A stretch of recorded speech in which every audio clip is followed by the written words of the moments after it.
Alors je vais faire exactement le même exercice que celui qu'on a fait dans une vidéo précédente. On nous demande de déterminer une équation cartésienne d'une certaine droite D qui passe par ces deux points E et F. On l'a fait avec une méthode dans une autre vidéo. On a trouvé ça, moins 2x plus 3y moins 7 égale 0, qui est une équation cartésienne de la droite D qui passe par ces deux points. Ici, je vais le faire avec une autre méthode. Et cette autre méthode, elle fait intervenir le cours, une propriété du cours qu'il faut connaître, qui est celle-là. Si on a une droite d'équation cartésienne qui est celle-ci, ax plus by plus c égale 0, alors un vecteur directeur de cette droite, c'est moins ba. Alors je vais utiliser ça, et je vais commencer par déterminer un vecteur directeur de ma droite. Eh bien, c'est le vecteur EF. Et ce vecteur EF, il a pour coordonnées, alors moins 2, moins 1, ça fait moins 3, et puis 1, moins 3, ça fait moins 2. Ça, c'est un vecteur directeur de D, de la droite D. Et maintenant, je vais utiliser cette propriété-là. Je sais que si j'ai une équation cartésienne ax plus by plus c égale 0, eh bien, un vecteur directeur, c'est le vecteur de coordonnées moins ba. Alors ici, je connais le vecteur directeur, son abscisse, c'est moins 3. Et ça, en fait, c'est l'opposé de b. Donc ça, c'est moins b. Et puis ici, ça, c'est A. Voilà. Le vecteur EF est un vecteur directeur de la droite D. Et donc, je vais faire ces identifications-là. Et donc, ce que je peux dire, c'est qu'une équation cartésienne de D, elle a cette forme-là. Une équation cartésienne de D est de la forme alors la forme c'est A fois X plus B fois Y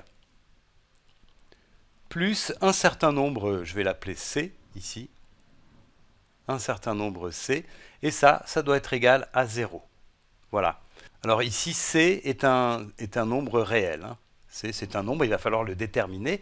Ce que je sais, c'est que ici, A, c'est moins 2. Ça, c'est moins 2. Et B, alors, je connais moins B qui est égal à moins 3.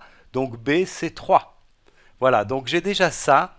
Je sais que mon équation cartésienne, c'est moins 2x plus 3y plus un certain nombre C. Voilà. Et tout ça, c'est égal à 0. Alors, je ne suis pas loin du but. Hein, j'ai déjà A et B. Par contre, il faut que je détermine C encore. Hein. Alors, C, eh bien, je vais le déterminer tout simplement en utilisant le fait qu'elle passe par le point E ou par le point F, comme vous voulez. Donc ici, par exemple, je vais dire que E appartient à la droite D. Donc, les coordonnées de E vérifient cette équation. Donc, ça veut dire que si je remplace x par 1 et y par 3, eh bien, je dois obtenir 0. Et ça, je vais le faire. Ça me donne 2 fois 1 plus 3 fois 3 plus c. Et ça, c'est égal à 0. Et là, de cette manière-là, j'obtiens une équation où il y a une inconnue qui est c. Alors, je vais la résoudre.